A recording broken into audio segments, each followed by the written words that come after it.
Hi friends, good evening. ఈరోజు నా పుట్టినరోజు సందర్భంగా మీ అందరికి ఒక విషయం తెలియజేయాలనుకుంటున్నాను. అదేంటంటే, ఇప్పుడు మన లేడీ సూపర్ స్టార్ విజయశాంతి తల్లి తెలంగాణ పార్టీ పెట్టేసి ఈరోజు 15 సంవత్సరాల తర్వాత బయటికి వచ్చి ఏదో బిల్డప్ ఇస్తుంది.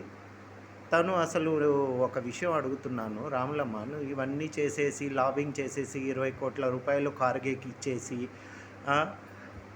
ఏమంటారు నటరాజన్ మీనాక్షి నటరాజను మీరు ఒక 2009లో ఇద్దరు ఎంపీలు, ఆ ఎంపీలు స్నేహం కాస్త మీ ఇద్దరివి కరెక్ట్గా అయిపోయి మీరు మొత్తం లాబింగ్ చేసి శ్రీనివాస్ ప్రసాద్ ఇంట్లో ఉండి ఇదంతా చేస్తాడు. అది మాకు తెలియంది ఏముంది అతని గురించి.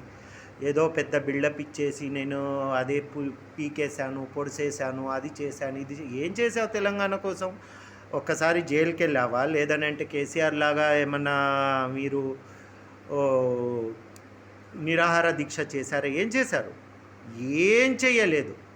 నీ జీవితంలో ఒకే ఒకటి హైలైట్ 2009 జనవరి 22వ తారీఖు రోజు అంబర్పేటలో జరిగిన ఒక బహిరంగ సభ తప్పించి నీ మొహానికి మీటింగ్లే లేవు. నువ్వు లాబింగ్ చేసేసి రివెంజ్ రేవంత్ రెడ్డి మీద. రేవంత్ రెడ్డికి నీకు నక్కకు నాగలోకానికి ఉన్న తేడా, కాంగ్రెస్ పార్టీని రేవంత్ రెడ్డి భుజాల మీద ఎత్తుకొని మరీ చేశాడు. నువ్వేం చేశావు? సమయానికి పూటకో పార్టీ మార్చుకుంటూ వస్తావు, పూటకో గెటప్ వేస్తావు, స్టార్ట్ కెమెరా యాక్షన్ అనగానే మూతికింత మేకప్ వేసుకొని మాట్లాడతావు. నీకంత సీన్ సితారా లేదు. ఇవన్నీ తర్వాత విషయము. అసలు నువ్వు తెలంగాణ మహిళ అని ఫస్ట్ రుజువు చెయ్యి. నీది ఏటారి నాగారం రామన్నగూడ అని లేదు అని